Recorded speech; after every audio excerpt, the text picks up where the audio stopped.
क्योंकि जब 1932 हम लोग लाए थे, आज आदिवासियों का राज्य है झारखंड। आप गांव घर में जाके देख लीजिए आदिवासी कैसे रह रहे हैं, क्या हो रहा है उनका ट्राइबल सब प्लान के तहत जो उनका फंड आता है, क्या हो रहा है उसके नहीं हूँ इस बात से, क्योंकि जब 1932 हम लोग लाए थे, जब कुछ भी नीति इस राज्य के हित में हम लोग लाते हैं तो ये लोग उसके समर्थन में कभी वहाँ नहीं जाते हैं।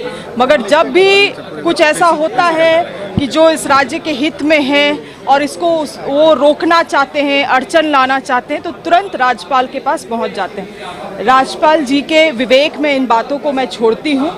संवैधानिक पद में है, मैंने अपने बातों में पहले भी इस चीज़ को जिक्र किया है कि इस राज्य के वो एक गार्जियन समझते हैं, क्योंकि ये 5वें अनुसूची राज्य है। तमाम चीज़ों को समझे, और मैंने जिस तरह से कल कहा था, उन्हीं के भाजपा शासित राज्यों में यही नीतियाँ लागू हैं प्रिवेंशन करने के लिए, पेपर लीकेज का, और ताकि एग्जाम्स सुचारू रूप से कंडक्ट किया जा सके। मैडम, लंबोदर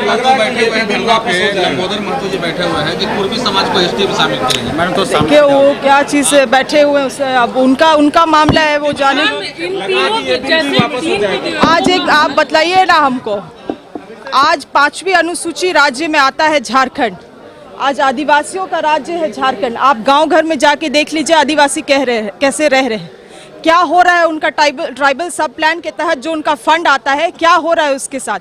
अगर अनुसूचित जनजाति में ही ऐड करके किसी को लाभ पहुंचाया जा सकता है, तो एक काम करते हैं, जनरल्स को भी, आपको भी, हमको भी, सभी जो जितने माइनॉरिटी है सब लोगों को अनुसूचित जनजाति में शामिल कर दिया जाए। मंत्री भी समर्थन कर दिया ना। आप हमसे पूछ रहे हैं, मेरा जवाब यही है, अनुसूचित जनजाति में शामिल होने का क्या कारण है, क्यों लोग चाहते हैं, ताकि उनका भलाई हो, उनको लाभ मिले।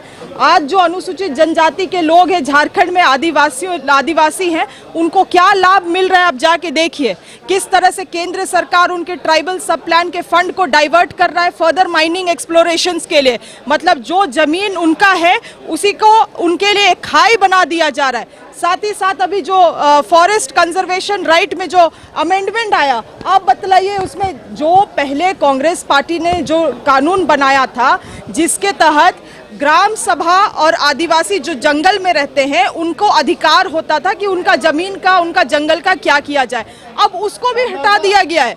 सरकार, केंद्र सरकार कुछ भी कर सकती है। कल को अगर कोई जंगल झाड़ में कोई आदिवासी का सेटलमेंट है तो उसको साफ करके वहां पे कारखाना लगा सकती है। तो आप बताइए, और लोग उन सभी चीजों में नहीं चर्चा करेंगे। जो आदिवासियों को यहाँ पे एथनिक क्लेंजिंग हो रहा है मणिपुर में, आदिवासियों को इस धरती से साफ करने का एक षड्यंत्र रचा जा रहा है, उसमें बात नहीं करेंगे। यहाँ पे दूसरा ही पॉलिटिक्स किया जा रहा है। समझिए, गंभीर चीजें हैं इनको।